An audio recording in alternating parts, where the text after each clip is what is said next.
Good morning. We are on day 42 of Facebook Live videos. And today I want to talk about focus. F is for focus.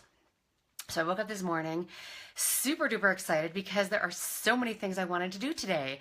And of course, the very first thing I do is I lie in my bed as soon as I'm aware that I'm awake, and I go through my daily gratitudes. This is such a great way to start your day. And if you're not already doing it, I really, really, really, really encourage you to start. It is really easy. Here's what you do. As soon as you're aware that you're awake, you bring your attention to what is it that you're grateful for. This is called cognitive priming. And you go and tell your brain, look for stuff I'm grateful for. And I've gotten myself so in the habit that it is the very first thought that pops into my head the minute my eyes, not even open, not even my eyes open, the minute my body knows that it's awake. And I do this actually every time I'm aware that I'm awake. So even if I wake up in the middle of the night, my first thought is, what am I grateful for? What is great about this? So anyway, first thing in the morning, I do my daily gratitudes. I just lie in my bed and I think about all the things I'm grateful for, all the things that already are, that I'm already experiencing. And then I start thinking about all the things that are coming to me and how grateful I am for all that stuff that's already on its way to me. And that makes me feel even more grateful. And then, you know, my husband is sometimes there, sometimes not. Often he's up way before me. And but actually this morning he was in bed and I thought, wow, it either is really early that I'm awake because he's still in bed, or I thought, oh, I'm so grateful that he's sleeping because he's tired.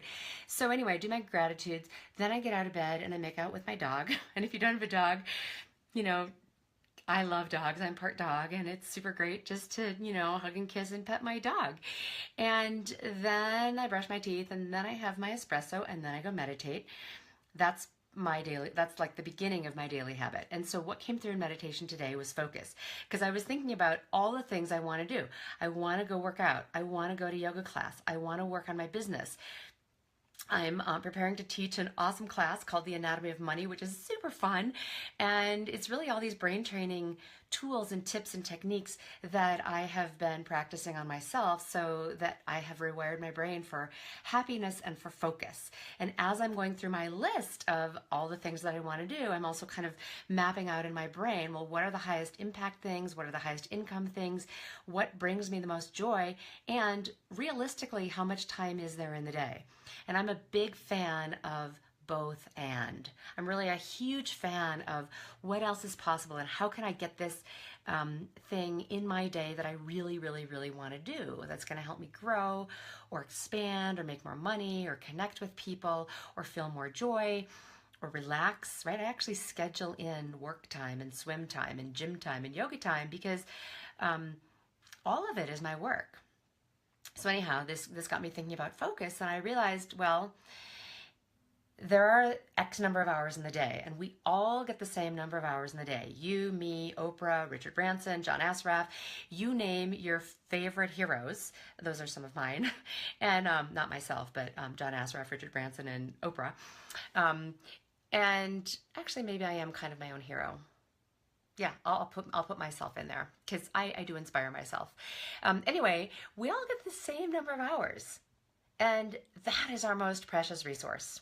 It's not money, in my opinion, because money comes and goes. Money circulates. Money is like breath. You know, sometimes I have it, and sometimes I spend it and I invest it, and it really moves around, and it's not mine anyway. It's just energy. But time, we all get the same amount, and it's really just up to us how we're going to use it. So I decided today that, you know, meditation, non-negotiable. Shower, non-negotiable. Making out with my dog, non-negotiable. Making out with my husband, non-negotiable. Gratitudes, non-negotiable.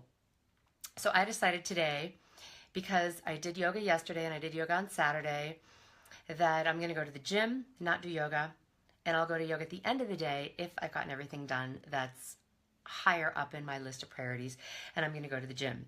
Now, there's no right or wrong answer here. It's just a question of, what do you want to focus on? Because whatever you focus on is what you're going to make happen.